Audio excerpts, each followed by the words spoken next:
no meio das trevas da noite escura, São João da Cruz permanece firme na fé, com a certeza de que a luz de Deus brilha além de qualquer escuridão. Papa Bento XVI. Nosso século pragmático parece crer que a fórmula eficaz para solucionar os problemas do mundo consiste principalmente em adotar medidas concretas no campo da ação, servindo-se de estratégias diplomáticas, recursos tecnológicos, tratados, leis ou medidas de educação. Com efeito, muitas questões podem ser resolvidas por esses meios, mas bem diferente é a perspectiva da fé, a qual ensina que a história está sob o olhar providente de Deus e este a governa de acordo com desígnios eternos. Tudo está subordinado aos seus planos, sobretudo o que se relaciona com a salvação das almas. A Santa Igreja Católica, ao longo dos seus 2000 anos de existência, comprovou por diversas vezes esta maravilha. Homens de oração, levando uma vida de recolhimento, foram chamados a mudar o rumo dos acontecimentos. A exemplo de Nossa Senhora, cujos desejos trouxeram a redenção para o gênero humano, os justos movem o coração de Deus. A santidade pode ser considerada, sem risco de incorrermos num exagero, a verdadeira força decisiva dos fatos. Como recorda um teólogo, há almas heróicas que nada recusam ao amor. Deus as eleva infinitamente acima de si mesmas, as diviniza, as configura à imagem de seu Filho único. Seus mais insignificantes atos cotidianos, assim como os da Mãe de Deus, adquirem um valor quase infinito. A Igreja inteira se beneficia deles, e sua vida corredentora resplandece sobre as de todos os homens, dando frutos de salvação. Quem analisa os fatos com base em critérios terrenos pode ser surpreendido em seu juízo, pois A história do universo se reduz, em suma, aos avanços e recuos destas missões divinas nas almas. Todo o resto é secundário e perecerá. quando a pseudo-reforma luterana se levantou contra as leis de Deus e da Igreja, ergueu-se nas fileiras da esposa mística de Cristo um brado de fidelidade partido de seus melhores filhos. Entre estes, coube um papel de grande relevo a dois contemplativos espanhóis, cujos nomes ainda hoje são evocados pelos fiéis com especial veneração: Santa Teresa de Ávila e São João da Cruz. João de Yepes nasceu em 1542, no pequeno vilarejo de Fontiveros, incrustado nas amplas planícies de Castela. Seu pai, Gonzalo de Yepes, era um membro da nobreza toledana que renunciou às prerrogativas de sua origem para contrair matrimônio com Catarina Álvares, uma humilde tecelã. Desta união, nasceram 3 filhos, sendo João o último deles. A cruz, que um dia esse menino escolherá com encanto para figurar em seu próprio nome, haveria de estar presente junto a ele desde seus primeiros anos. Os sucessivos fracassos nos negócios paternos levaram o lar a uma situação de extrema pobreza, sanada apenas em parte pelos trabalhos de tecelagem do casal. Entretanto, o maior infortúnio verificou-se quando o santo contava 2 anos de idade, com o falecimento do pai, que foi acometido por uma dolorosa moléstia. A viúva, sem outro recurso que a proteção da providência, lançou-se numa luta sobre-humana pelo sustento da família. Indagada pelos inocentes olhares dos filhos acerca do futuro, partiu para outros povoados e, finalmente, para Medina del Campo, na tentativa de ser melhor remunerada por seus serviços. Destes anos marcados por provações, restou uma preciosa recordação: o grande desvelo de Maria Santíssima por aqueles desamparados. Certo dia, brincando com os amiguinhos em volta de um lago lamacento, João perdeu o equilíbrio e caiu, afundando na água lodosa. Ele logo voltou à tona, mas em seguida submergiu novamente e, enquanto se debatia sem conseguir se soerguer, notou que uma dama de celestial beleza lhe sorria e oferecia o braço para resgatá-lo. Vendo-se, porém, tão sujo, não quis macular a alvura daquela senhora e se recusou a apoiar-se nela. Afinal, um lavrador da região estendeu um galho, ao qual ele se agarrou e pôde ser puxado para a margem. Esse episódio inaugurou entre a Virgem e o menino um vínculo entranhado, que se prolongou por toda a vida e o levaria anos mais tarde a ingressar numa ordem mariana, como penhor de gratidão. Numa instituição de caridade de Medina del Campo, João aprendeu os rudimentos da doutrina católica, a acolitar a missa e a cuidar da sacristia, entre outros ofícios. Sua maior felicidade era exercer essas funções, pois junto ao altar expandia a alma em colóquios com o divino crucificado, em cuja companhia esquecia todas as privações. Os benfeitores, dando-se conta da pureza ilibada daquela alma e ao mesmo tempo da sua aptidão para os estudos, favoreceram a entrada do jovem no colégio dos jesuítas. Ali permaneceu por vários anos aplicado em árduas matérias, enquanto meditava com seriedade acerca de sua vocação. Quando esta se tornou clara, não hesitou. Bateu às portas do convento do Carmo, pedindo o hábito de Nossa Senhora. Uma página de sua célebre Noite Escura nos permite vislumbrar os propósitos com os quais ingressou na vida religiosa. Ah, Deus e Senhor meu, quão numerosos são os que em vós procuram consolo e satisfação, vos pedem mercês e dons. Muito poucos, porém, são os que pretendem agradar-vos e dar-vos algo à sua própria custa, postergando seu interesse particular. Pois, ó meu Deus, não está a falta em não quererdes vós fazer-nos novas mercês, mas em não empregarmos nós só em vosso serviço as já recebidas, a fim de obrigar-vos a nos favorecer sempre. No Carmelo de Medina del Campo, recebeu a tonsura, abraçando a regra da ordem com o nome de Frei João de São Matias. Costumava passar longas horas diante do sacrário e ajudava à missa com prazer e alegria, até ser encaminhado pelos superiores para o noviciado de Salamanca.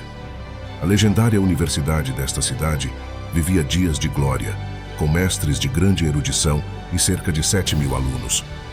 Nos bancos estudantis, o futuro doutor da igreja aprendia com esses sábios, mas lhe sobressaía em virtude, penitência e recolhimento.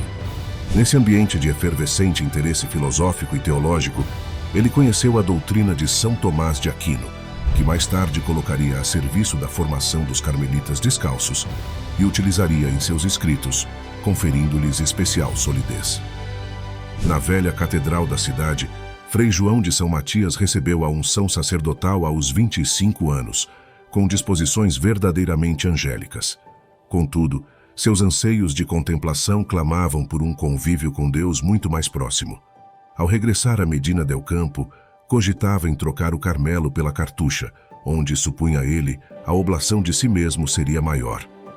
Nessas circunstâncias encontrou-se pela primeira com Santa Teresa de Ávila.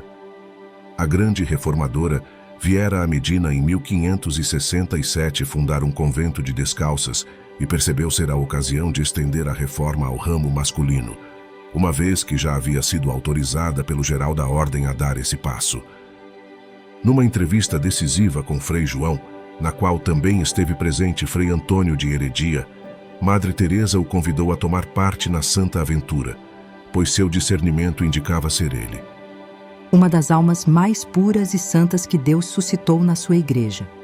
Enquanto a fundadora se dispunha a conseguir uma casa para os primeiros descalços, Frei João, flexível ao sopro do Espírito Santo, prometeu considerar a proposta, mas pediu-lhe que não demorasse muito. Curiosamente, Frei Antônio era um homem de estatura imponente e contrastava com Frei João, de compleição franzina. O encontro deixou a madre entusiasmada, como manifestou às suas freiras. Ajudem-me, filhas, a dar graças a Deus nosso Senhor, pois já temos frade e meio para começar a reforma dos religiosos. A partir de então, Teresa de Jesus contou com a inestimável colaboração de Frei João e, sob a ação conjunta dessas duas almas de fogo, o movimento da reforma difunde-se como uma mancha de óleo. Nos conventos onde atuam são banidas as concessões ao espírito do mundo, a mitigação no cumprimento da regra e a clausura passa a ser vivida em todo o seu rigor. Vive-se com a intenção de reparar as infidelidades cometidas contra a Igreja na época, e este heróico propósito aglutina pujantes vocações. A autoridade e o fervor dos descalços atraíam-lhes muitos homens de primeira plana. A austera grandeza da nova observância impressionava. Frei João da Cruz, como passou a se chamar, foi protagonista das empolgantes páginas dos anos de fundação registradas nos anais do Carmelo Descalço, movendo-se entre 1000 fioreti miraculosos. Certa vez, conversando com Santa Teresa, foram ambos agraciados com o duplo dom do êxtase e da levitação, e uma das irmãs só conseguiu encontrá-los depois de passar várias vezes pelo locutório, ao olhar para cima. Contudo, Frei João não deixou de sofrer também a fúria dos infernos. Durante 9 meses, permaneceu encarcerado pelos calçados e no final da vida foi destituído de todos os cargos e abandonado num convento onde o superior o maltratou com extrema dureza. Alguém menos experimentado no amor a Deus teria sucumbido ao peso de tais sofrimentos físicos e morais, mas ele tudo suportou com cordura, chegando a compor na prisão alguns dos poemas que mais tarde deram origem à sua obra literária. Quem percorre as passagens da vida do doutor místico percebe que ele exerceu as mais variadas funções. Foi mestre de noviços, prior, reitor universitário e membro do capítulo com cargos diretivos. Mostrou-se sempre dócil instrumento nas mãos dos superiores, servindo em todos os frontes e lugares. Mas a sua sabedoria parece ter se revelado sobretudo na direção das almas. Por obra da graça, São João da Cruz foi conduzido aos cumes da via unitiva, sendo chamado a instruir seus filhos nos segredos da amizade com Deus. Aos penitentes, tanto religiosos como seculares, dedicava todo o tempo necessário. Sua presença era discreta, de grande modéstia e mansidão. Porém, as penetrantes análises chegavam ao fundo das consciências, como se estas fossem um espelho límpido. Ouvindo as acusações, ele logo divisava o foco dos males das almas e tinha para cada uma a palavra justa, inspirada pelo Espírito Santo. Todos os seus penitentes saíam do confessionário com ânimo redobrado para enfrentar a luta contra o pecado e progredir a passos largos nas vias da salvação, pois para São João da Cruz, no caminho da perfeição, O não avançar é recuar, e o não ganhar é perder. um de seus conselhos mais veementes, repetido ao longo dos anos a todos quantos se colocavam sob sua orientação, era dar primazia à vida interior. Advirtam aqui, pois, os que são muito ativos e pensam abraçar o mundo com suas prédicas e obras exteriores. Muito maior proveito propiciariam à Igreja e muito mais agradariam a Deus, além do bom exemplo que dariam, se gastassem ao menos a metade desse tempo com Deus, na oração. De certo fariam então com uma obra mais do que com 1000, e com menos trabalho, pelos méritos de sua oração e nela havendo obtido forças espirituais, pois de outra maneira, tudo é martelar e fazer quase nada, às vezes nada, e até mesmo dano. O principal legado do reformador à família carmelitana e à Igreja é sem dúvida a sua vida mística. Deus, que não poupou a este filho os mais atrozes sofrimentos, deu-lhe já nesta terra grande recompensa. Conforme ia purificando sua alma, convidava o servo fiel a gozar de sua intimidade, como costuma fazer aos melhores amigos. Fruto da correspondência exímia de São João da Cruz, aos favores recebidos é sua trajetória espiritual bastante rica e fecunda, que se revela uma escola segura, onde são instruídas as almas, dentro e fora dos conventos.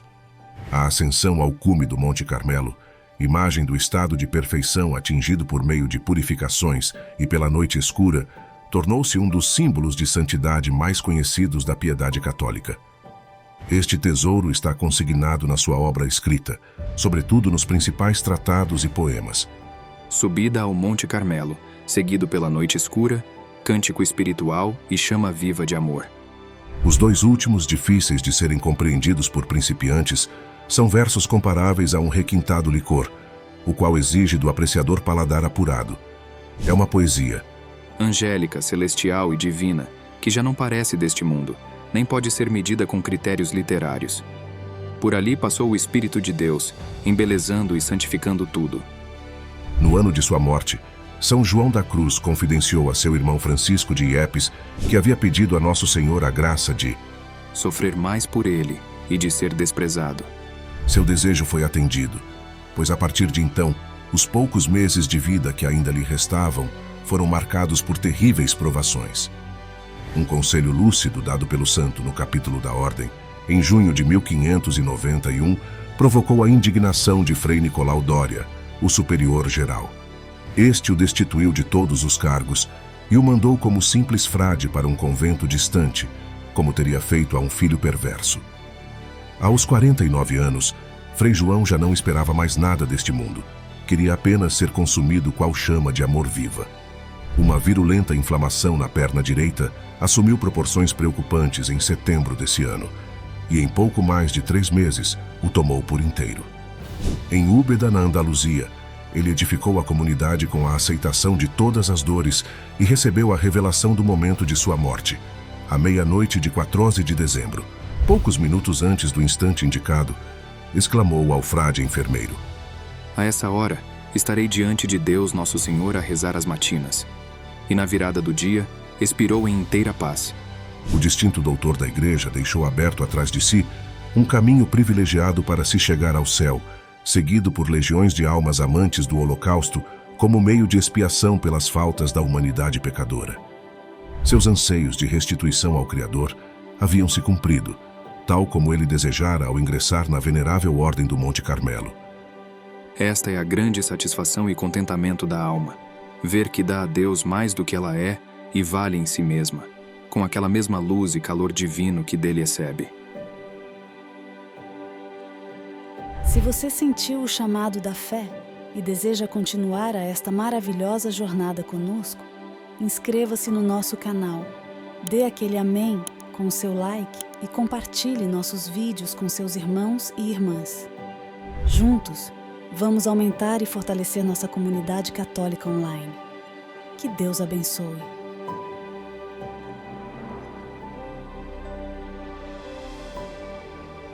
Ó glorioso São João da Cruz, sublime poeta da mística cristã e incansável buscador da verdade divina, vós que atravessastes a mais tenebrosa noite da alma com a chama ardente da fé, iluminai nosso caminho com vossa sabedoria celestial.